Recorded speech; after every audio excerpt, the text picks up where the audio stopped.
want to welcome you here to Patrick Henry Community College. Glad that the rain decided to hold off today and the sun comes out a little bit, but today's about connectivity, about connecting donors to those scholarship recipients and honoring each other in a mutual way of giving and moving forward and passing forward and pressing forward. But before we get started, I want to recognize several groups of people. If you're on our Patrick Henry Community College Foundation Board, please stand up. These guys, a round of applause. These individuals serve on the foundation that provides the scholarships and opportunities for the college, so thank them for all their dedication and hard work. If you're on our college board, please stand up.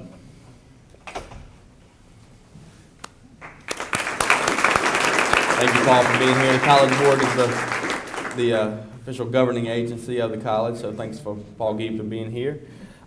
If you are a college faculty or staff member, please stand up. Another round of applause for all these individuals. Not only are they college and staff faculty members, but they're also donors to this college, to this foundation, to you students. And lastly, if you're a donor, please stand up.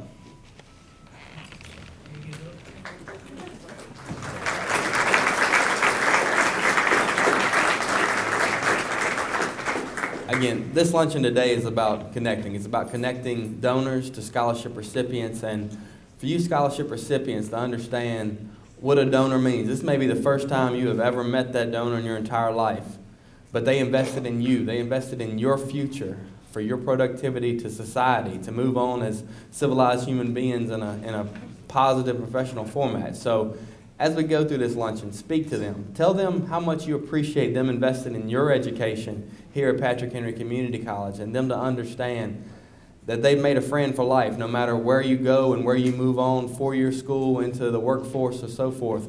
You know, connect with those people. They appreciate you and they never met you, so I want to make sure you show appreciation to them. And at this time, I'd like to introduce Ms. Joyce Staples, who is going to give our blessing for the evening's meal. We'll have our meal, and then we'll go through a list of speakers. So thank you very much again for being here today.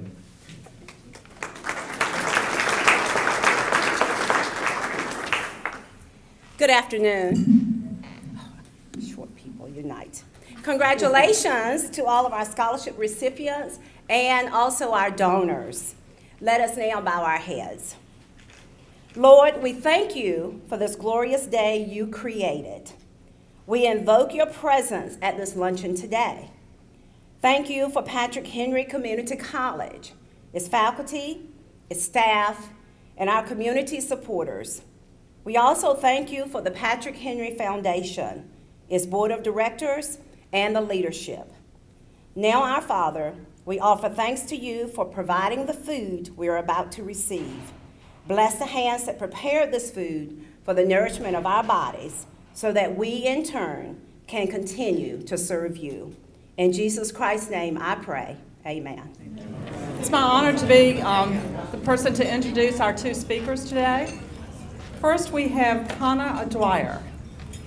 Connor's from Lingfield, England. He has two sisters, Courtney and Chanel, and one brother, Chandler. His parents are John and Cindy. Connor's in his second year at PH, enrolled in general studies. He's been on the Dean's and Honors list, the Student Presidential Leadership Cabinet, and is a member of the men's soccer team, which I enjoyed your game last night. Congratulations on your scores. Last season, he was selected as PHCC Patriot Athlete of the Year, Patriot Academic Athlete of the Year, and received second team regional soccer honors. Connor plans to transfer to a yet undecided university to study engineering. Connor?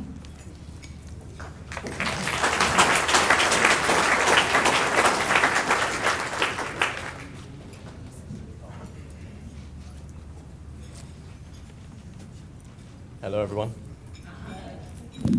Can you hear me? Is it working? Okay. I was asked to do a speech. Is it working? Okay. Sorry, I said it. Yeah, just too tall. Closer. There you go. Hello? Okay. I was asked to do a speech for today and talk about my experience here at PH.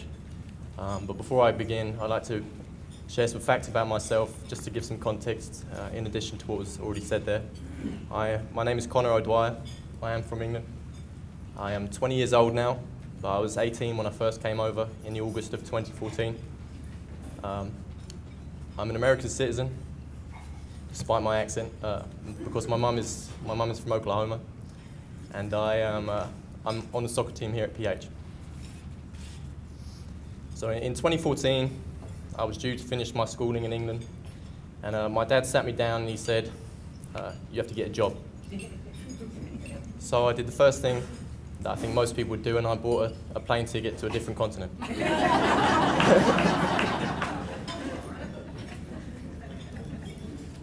I had to get out of there. That is actually not completely true, but here were my options out of school.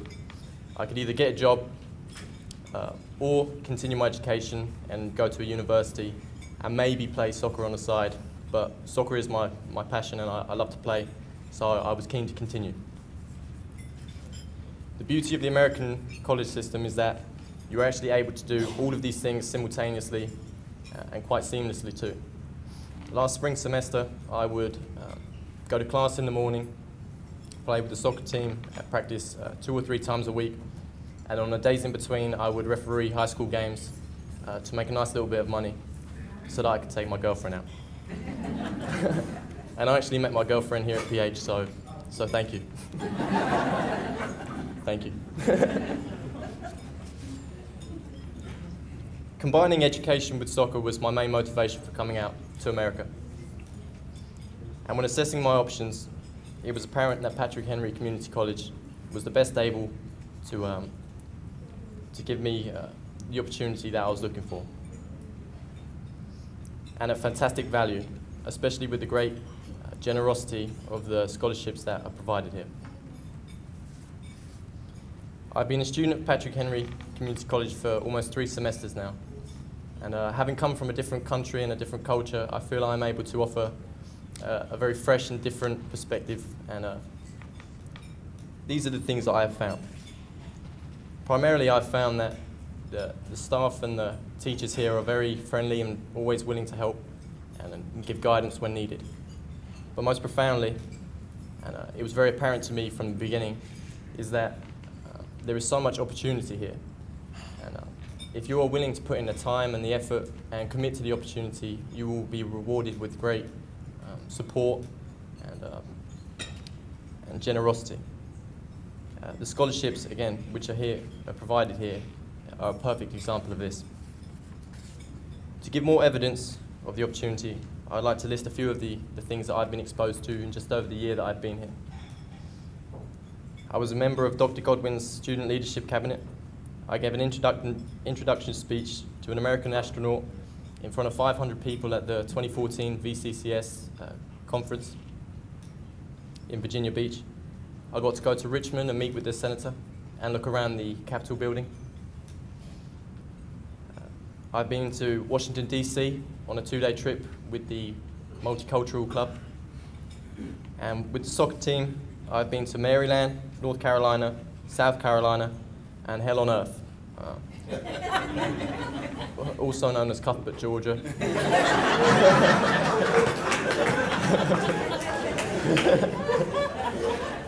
The soccer boys, they know exactly what I'm talking about.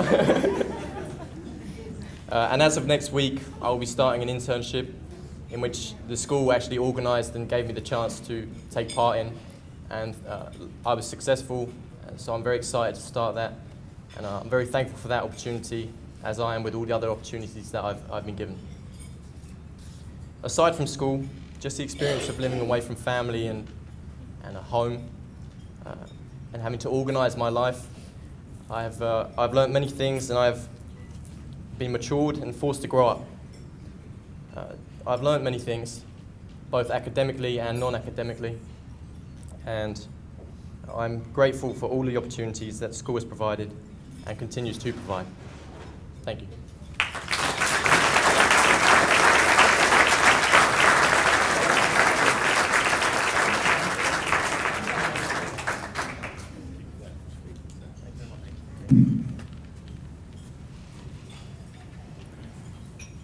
Thank you, Connor. James Heiler.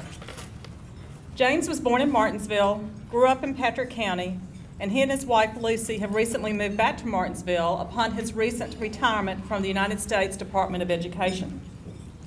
After graduating from Patrick Henry in 1990, James obtained a bachelor's degree in public administration from James Madison University. Go Dukes. And then a Master of Public Administration from the Maxwell School of Public Citizenship at Syracuse University. James has had a 22-year public service career for the federal government, with 21 of those years in the United States Department of Education. While there, he worked in various capacities, beginning as a budget analyst, then moving to the Inspector General's office, where he helped monitor several of their federal student aid programs, and later moved on to the Office of Management and concluded his career by helping to manage the department's Freedom of Information Act program. James was honored as a Patrick Henry Community College Distinguished Alumni in 2007.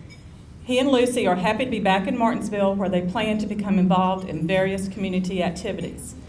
And I have a very fond memory of James from 1990 when he presented my father with an award, and so it's great to see you again, James.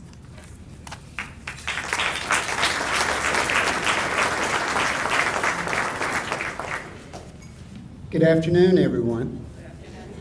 Let me first say it's great to be back in Martinsville. There was a time when I left, perhaps I wasn't sure I would say that, but over the years, after living away for a long time, I began to miss being here and the slower pace of life here and everybody being friendly, and it's just great to be back. I was asked to speak a little bit about my experiences at Patrick Henry when I was here. I was a non-traditional student, and in those days there weren't so many non-traditional students. I was 33 years old, I hadn't been to college, and I finally got my life in order and came back to school. And at the time, I was kind of in a state of transition. I wasn't sure what I was going to do with my life. And the local economy was very much in transition as well. Textile factories were starting to close down and furniture factories. And it's like, what am I going to do to make a living? And I knew I had to do something. And Patrick Henry was here. It was close. And I wasn't sure, what it would be like, but I knew I needed to get started. And it was just great here. It was difficult. After a number of years being out of school, I know my math skills were terrible, and it was like starting over. And I got so much help when I was here. I went and got tutors for math, and I got tutors in writing, and everybody was just so great working with me. And when I first started, I thought I would just try to get a job, a management position here locally. And I wasn't even taking business administration courses. I was taking business management courses. And one day, one of my professors, Toby Deal, is Toby still here, or is he retired? He retired. Toby was a great guy, and Toby wasn't that much older than me, frankly, at the time. And he came to me one day in the lunchroom, and he said, "What are you doing, James? Why are you taking business management courses? Why don't you take business administration courses?" And I was kind of like, well, I don't know. I just thought I'd get a job here locally. He was like, you can get help to go to a 4-year school. And so, Toby took the time to do that. And I share this with you, to the students who are here today, to remind you that listen to the professors here, particularly if they want to give you advice. Seek advice from them, because that was very helpful for me. And so I switched classes. I was taking a lot of credits, and I was trying to figure out how I was going to be able to go on to a 4-year university and get a 4-year degree. And at the time, I thought I'd get a business administration degree. But I spent a lot of time in the financial aid office looking for scholarships that I could get and things I could apply for. And I'd applied for a number of things, and I hadn't had any luck yet. And one day, Kitty C. Kitty, I think, is recently retired here, 3 or 4 years. She's a wonderful person. Kitty called me in and she said, "Here's a new scholarship thing I hadn't heard of, but this is something you might be interested in. I think you ought to apply for it." It was a Truman Foundation Fellowship. It's a scholarship given, it's a living memoriam for President Harry Truman. And I had about 10 days to apply. They had just gotten the materials in. We're in the middle of doing finals in December. And so I did the application. I got some folks to write recommendations for me. And I wrote an essay. And I took it to Kitty to read. And Kitty read it, called me back in and looked at me and she said, "Really, is this the best you can do?" And so I sat down and rewrote the essay. It was about public education. And I guess it was good enough because I ended up being nominated and interviewed, and I was selected to be a Truman Scholar, and it really changed my life. It was $28,000 worth of money. I could finish my undergraduate degree and go on and get a graduate degree, which I did. I went to Syracuse University and got a Master's of Public Administration.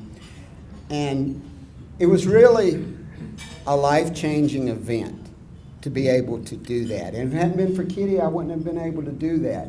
So there are folks here to work with you and help you in things that you seek to do, and you should think big.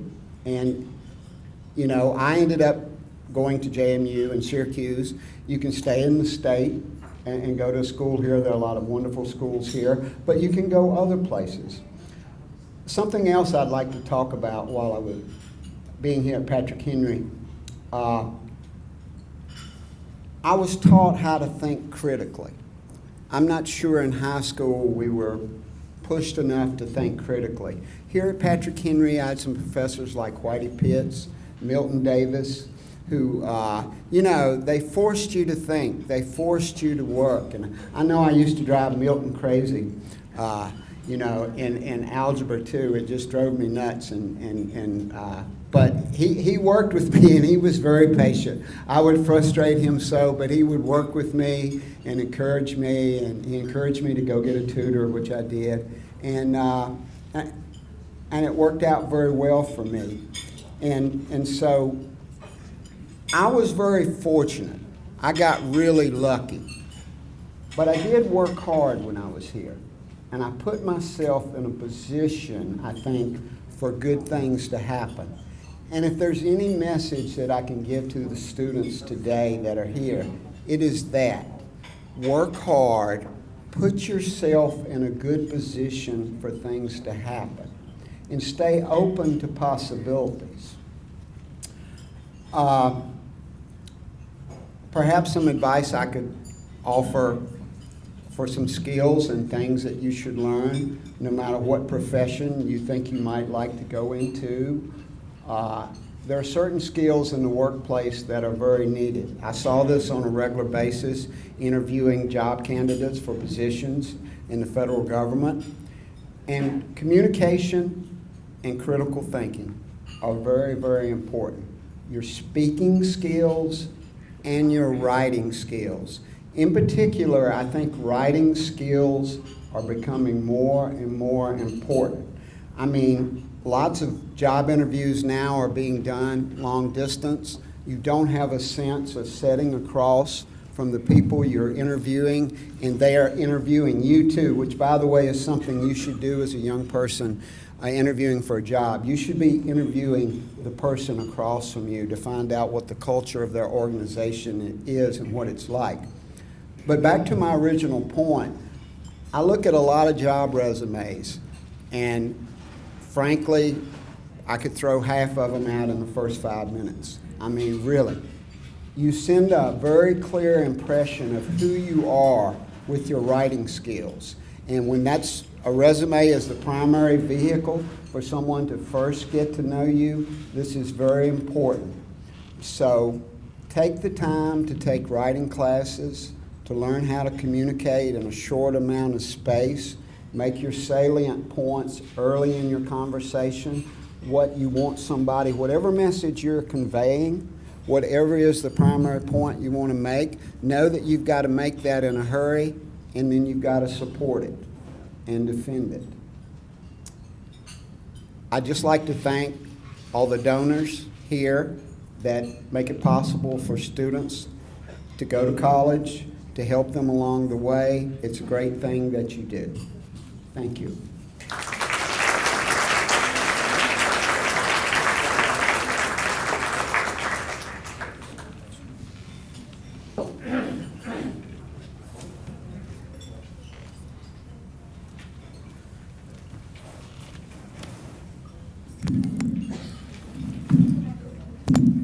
Maybe we can get this high enough. Oh, what a great event, a great luncheon. Connor, James, thank you so much for sharing your stories with us. Quite inspirational to the students that are here. Congratulations to all of the scholarship recipients, and we wish you success as you move forward in life. We want to thank the donors for your commitment to the students and to PHCC. You make the education of our citizens possible through that commitment.